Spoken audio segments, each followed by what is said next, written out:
I'm your host, Dennis Horvitz, the David Letterman of the Hopelessly Damned. The topic of this week's show is Hobbits, a new human species. Actually, it's posed as a question. Why does a surprise skeletal discovery add exciting new information to our knowledge of human evolution, and why are some religionists upset about it? Let me just read from our press release, skillfully put together by Jane Everard. Nicknamed Hobbits, these little people were discovered on the island of Flores in Indonesia, and they're little people who averaged a little over 3 feet tall, and they disappeared about 17,000 years ago. I think that was right around my high school graduation. Maybe they were in the class just behind me. Okay. But they left behind nearly intact skeletons and artifacts. Evolutionary scientists believe the Hobbits to be a newly discovered species called the hominid Homo floresiensis, and it's an up to now unknown branch of the human evolutionary tree.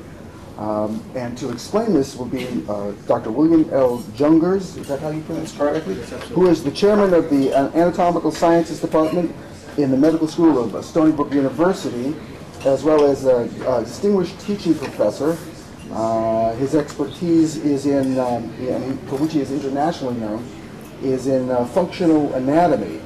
Now, this, as he will go on to say, this discovery is extremely controversial, and Desmond Morris, the author of the book The Naked Ape, has remarked that these hobbits are going to be the death of religion, causing creationists to be up in arms. Of course, I don't know if I would agree that it's the death of religion. That has been predicted before, but it certainly doesn't add to their argument, let me put it that way. So before I manage to mess up this information any longer, please welcome Dr. Junger.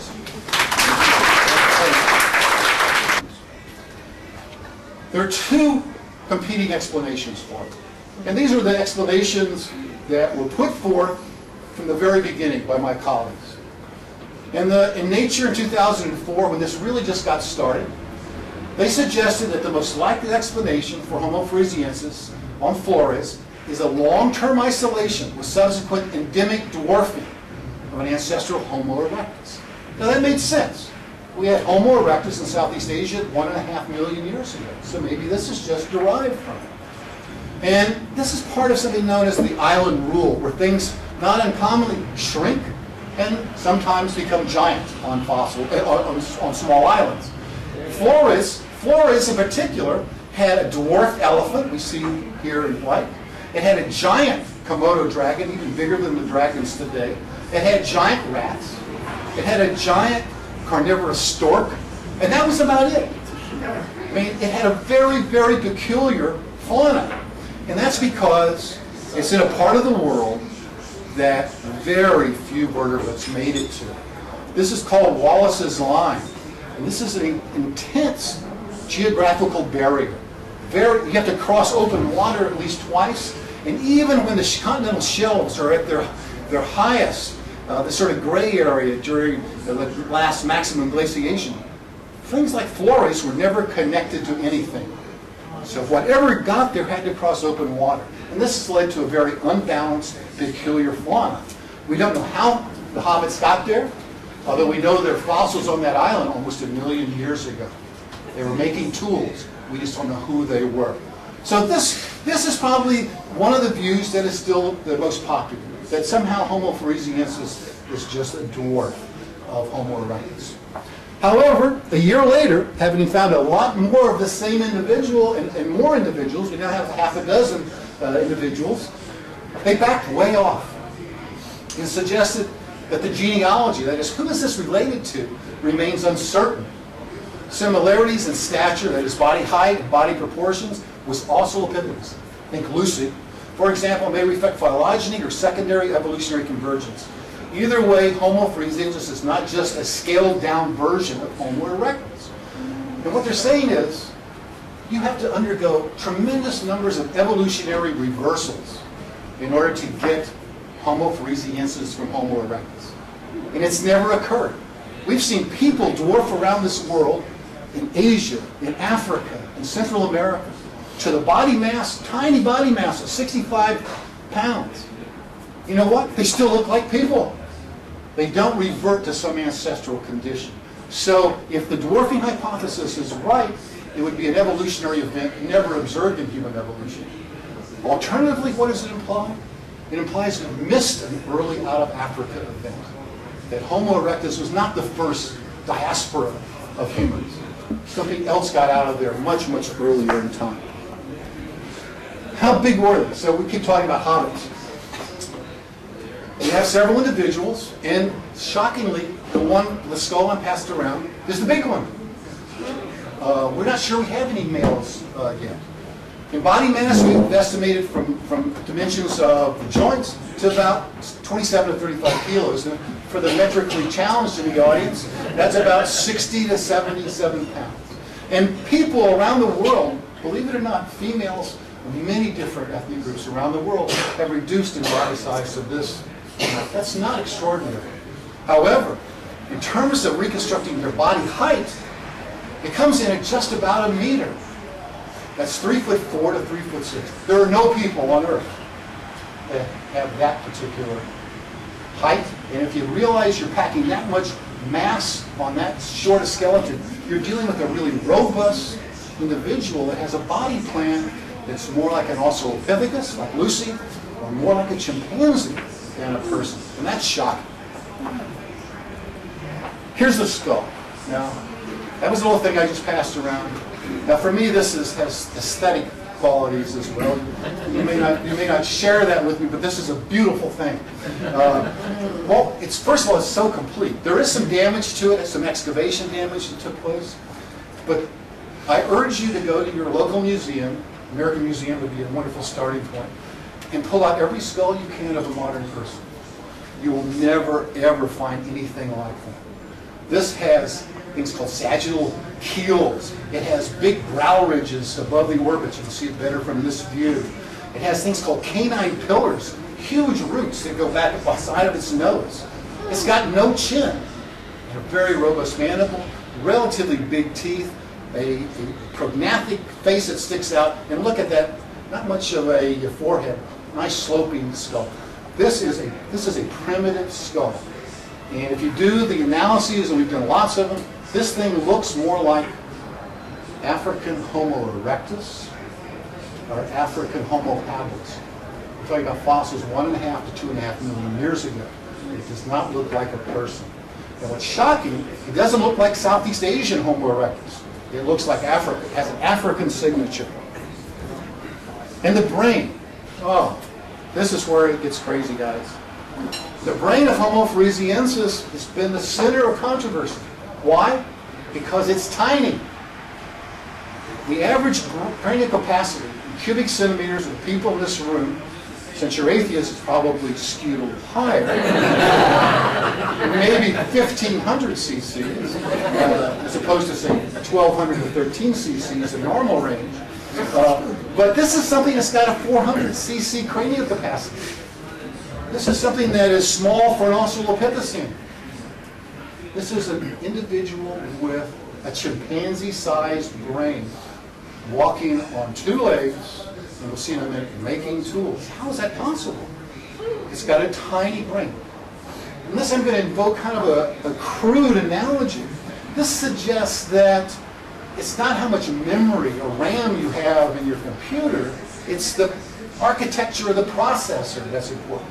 And any of you who ever worked on the original IBM 64K dual floppy drive, you know what it's amazing what that could do. You're sure you can't do what it can do with the computers today, but it was incredible in what it could accomplish. And this brain is also reorganized.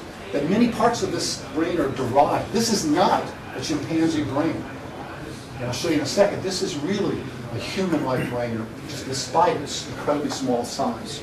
But because it's so small, this is what got people thinking, oh, it must be a pathological individual. It must be microcephalic. And I'll show you why that's not the case in a second. Now, I promise not to put you to sleep with the detailed anatomy of the wrist bones, as fascinating as I find them. But in 2007, we published a paper in Science that analyzed the wrist bones of the Hobbit in comparison to chimps, humans, and a lot of fossils. And to our surprise, and I think your eye can sort of tell you these color-coded are just little articular facets, we were shocked. This thing has a wrist, has a hand that is like an Australopithecine, not like a human. It has a hand that's in some ways more like a chimpanzee than a person. Yet, look over here. It had a wonderful tool kit. It had a core and flake technology. I mean, and it's maybe those don't look beautiful to you, but trust me, they work just great. They were defleshing. Mostly their favorite choice was sort of juvenile baby stegodon, these little pygmy elephant-like babies who were their primary food. But these tools could be lost in Olduvai Gorge 2 million years ago, 2.5 million years ago. So this is sort of the first bit of cognitive dissonance in my field. Here we have a chimpanzee-sized brain with a primitive wrist making tools. Everyone thought that we needed a big brain and modern hands. That's one of the things that made us human.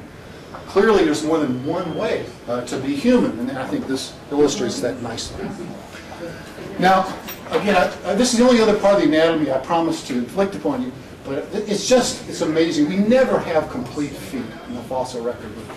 So I've sort of developed a kind of a scientific foot fetish in the last 3 years, and I've immersed myself in collections of all kinds. And we've put the foot of the Hobbit together. And it's quite a foot. It lacks the arch that we think of as a modern human. The arch that we have is a wonderful mechanism for shock absorption and recovery of elastic energy. This is a foot like Lucy. It's flat-footed. It has long, very long and curved toes. This is not a runner's foot. This is fine for walking, but this is not a runner's foot. And it's got a short, stubby, big toe. It's fully in line, like yours and mine, but it's just a stubby little guy. Again, this is a mosaic of primitive and derived features we've never seen in the fossil record before. And what's amazing, here is the shin bone or tibia, and here's the thigh bone or femur that goes with it. The foot is almost as long as the shin. Now, put down your foot and try to imagine what it would be like to walk, let alone find shoes and a bag to match. But to have a foot like that, it's unbelievable. And in fact, if you do a simple ratio of the foot to this thigh bone, the femur length, these are people of normal body size. These are pygmy humans. No difference. Little size, you don't grow a big foot if you're little. Here is the Hobbit. And what does it look like? It looks like a pygmy chimpanzee from Africa in terms of its pedal proportions. And this is all driven by this incredibly short hind leg. The foot is long only in comparison to the hind leg. Now what does this mean? What does this funny foot mean? Well, in collaboration with some folks at NOVA, we think that it made it, how do I put this scientifically? They walked funny. And so this is our first attempt to sort of show you. Foot clearance is the hard part. If you've got a long foot, imagine walking in oversized shoes. You've got to clear that toe every time you move. One more time. So again, it's human-like in terms of its gait in many respects, but you've got to get that foot. Your toe just barely grazes the surface every time you walk. And that's how it, at least that's our first approximation. All right, now, you can imagine, when you have fossils of this type, you've got to defend it. And skepticism is important. It's an important part of this business. You've got to sort of put on your armor and deal with it, because people are going to come after you. It's challenging so many notions. And I think what's happened is that as we continue to publish articles, I think what's going on now, we published in Nature last month about the foot, and that's gotten a lot of people off the fence, and I think on our side of the argument. I think it's boiled down to this, that again, it comes back that this is a new species of our genus with a mosaic of primitive and derived features. By that I mean features like us, but many that are very different than us. And the two explanations, two competing arguments, are still being worked out. One is that it's a dwarfed erectus, I don't think that's likely now, given the fact that we have other dwarf humans that don't converge on primitive conditions. Or it implies an earlier out of Africa dispersal than we ever imagined. And that's sort of that's where I'm putting my money for now. And we have digs going on in other parts of Flores that we hope will help resolve that. However, there is a very vocal minority who cannot come to grips with this possibility, and have argued instead that it is in fact a modern human, since we have it to 17,000 years ago, and they've combed the literature looking for clinical syndromes that result in small body size, as if this is all about small body size. Now the ones that have come up, there's a condition known as Laronde syndrome. I'll show you about that in a second. This is basically a pituitary dwarf-like individual that are now treated, once they're identified, large populations in Israel and Ecuador. They've also suggested there's a primary dwarfism whose genetic basis has been worked out. This is an osteodysplastic primordial dwarf. And one I'm not even going to bother with, this notion that they were somehow hypothyroid cretins, is probably the most preposterous. But they have gone through and looked to try to find syndromes that could perhaps explain away these fossils as mere pathologies. That way, it's easier to dismiss than to assimilate the implications from many of my colleagues. Now, first of all, this whole issue of microcephaly. Yes, the brain is small, but it's possible to use modern human brains and to develop mathematical functions that classify new specimens. LB1 is classified 100% of the time with modern human brains. It's not identical, but it's more similar to these than it is to these are microcephalic brains. These ones in red are microcephalics that were not included in the analysis, but were used as test cases to see if it worked. And they're classified correctly. So there's 100% correct classification. Despite its small size, it looks more like a human, and by the way, Homo erectus, than it does microcephalic. I think that's the end of the story for microcephaly. The other syndromes, people just aren't paying attention. I guess that's what irks me. This is a paper published in Science last year by Rausch and 1,000 others who got into the genetic basis of this kind of primordial dwarfism. These are usually you see them in children. A lot of these individuals don't live, have a very long life, but they have an enormous number of problems. They have relatively small hands and feet. That's clearly not like a hobbit. But you just go through the list of things that are part of the differential diagnosis for this syndrome. And these individuals don't look anything like Homo floresiensis except they're short. And the kicker is there's been no documented pregnancy in these individuals. So how you can have 75,000 years of fossils without procreation is kind of hard to explain. So I think we can dismiss that. And what bothers me more than anything really is there was a paper published 2 years before this one that discussed why this syndrome doesn't work. It was completely ignored in this paper in Science. It's just a shoddy scholarship game. Almost over. I'll be happy to take any questions you might have. Finally, this is the Laronde syndrome. And yes, the individuals are short in stature. These are the part of the Ecuadorian population. And they're in the news lately because for some reason there have been, they don't seem to ever get cancer. So people are trying to figure out what is it that's part of this syndrome that gives them, if not immunity, a much reduced risk of developing any kinds of cancer. But a paper was published, and we recently published a rebuttal showing that of the 31 features they claim to be similar between Laronde syndrome and floresiensis, it's just all smoke and mirrors. It's just not true. Again, it's this urge, this need to dismiss rather than to make sense. So, to sum up, there is no known pathological condition that matches the full phenotype. Now, and that's what it requires. You've got to come up with a syndrome, give me the differential diagnosis so I can test it. To say something is pathological, that's not a testable hypothesis. That's not science. And there's also no known pathology that pretty much recapitulates evolution. There's no pathology that turns you into an ancestral form. Nobody goes to the orthopedist complaining of chimpanzee wrist. It just doesn't happen. All right? So, use some common sense when it comes to some of this. And I think that Henry G. in Nature summed it up nicely. Such reaction is common in the wake of new hominid discoveries, which are routinely dismissed either as pathological humans or as apes. Such reactions say less about the facts than the mindsets of commentators who might be unwilling to have their comfortable views of the world so forcibly changed. Now, this is where I usually ask for an amen, but that may be the wrong comment. So, this is not new. This is predictable. This has happened again and again in the study of human evolution. When presented with new fossils, there is this scientific cognitive dissonance that takes place. Well, can't be. Richard Lydecker, a very famous scientist, dismissed the type specimen of Homo erectus, this trinal skull cat found in Java, as a microcephalic idiot, because it didn't fit his vision of what human evolution should be. And as recently as a decade ago, Neanderthals were still trying to be explained away, not as a subspecies or a new species of humans, but as creatures.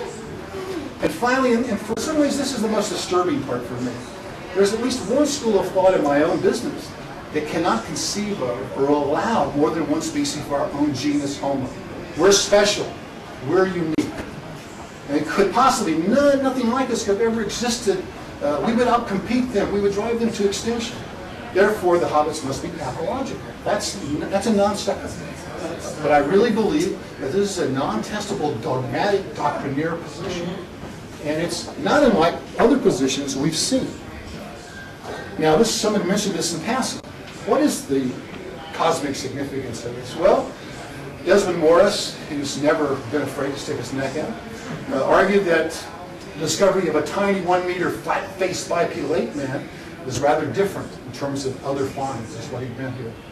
In theory, the existence of mini-man should destroy religion, but I can already hear the fanatics claiming that he has been put on earth by the devil simply to test him. Now, the last time I checked, religion was doing pretty well, despite this prophecy. But you can imagine, if you think there's cognitive dissonance among scientists, you can only imagine what creationists are doing with this. Here's one of my favorite reactions. And this is Answers in Genesis. If you've never Googled this website, you've got to do it. You've got to do it. The Bible does not use the word species. It's a word in the scientific vocabulary. It's not the same thing as kind, which is the word that was used in Genesis. For humans, God created one man, Adam. From Adam, God created Eve. From this pair, all humans have descended. Mankind are human, Paul states. So here we have the biblical scripture. And this is a reaction to some of Dean's work on the brain. They can't possibly, you can't prove that they're different species because you can't show that they can reproduce. We can never show two fossils can reproduce. That's not the criteria paleontologists use in order to establish a new species. They use different criteria. These are the criteria living animals use. Can they interbreed or not? Well, that's not one that's used. So this is pretty much par for the course, right? Just one proof of evolution. And then Scott Bible versus the proof goes away. And that's pretty much what you're going to see if you go to Answers in Genesis. It's extraordinary, and this is the typical sort of pathway. Now, we're all accustomed to this, but I find a more insidious approach to be one that tries to co-opt the vocabulary of science, but essentially is doing the same thing, sort of in the disguise. And this is this creation science approach. And this is one of my favorites. The Florey skeleton, we're talking about Hobbits, and human baraminology. What is a baramin, you might ask? I don't know. Does anybody know what a baramin is? It is an immutable form. It is a form that exists without modification or descent. It is the biblical kind of person and of animal. It is the thing. It is that form that was created. So, given this diversity of anatomy among fossils, there's an interesting sleight of hand that's taken place here. they decided that Homo erectus, Homo and Homo frisiensis are really just the same thing. They're the same barraman. And the reason they have different anatomies is that what happened after the flood and then the fall of the Tower of Babel was human lifespan reduced from over 100 years, you see, to about 30 or 40 years.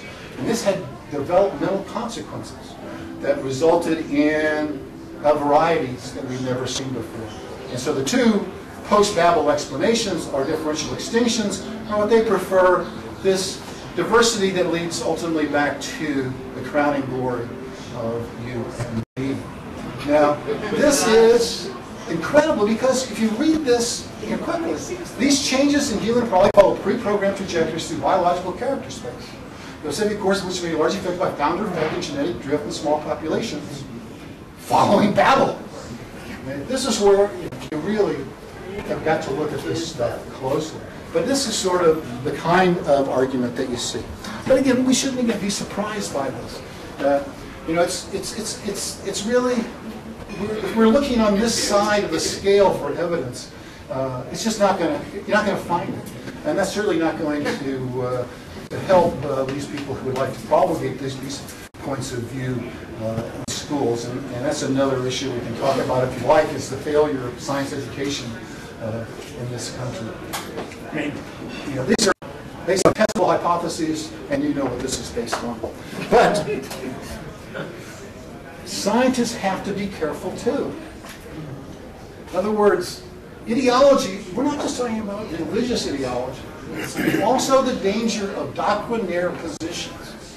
Positions that we've grown comfortable with, that we've been careers developing and defending, that sometimes take facts and mold them to fit the theory rather than allowing the facts to reveal the truth through scientific investigations.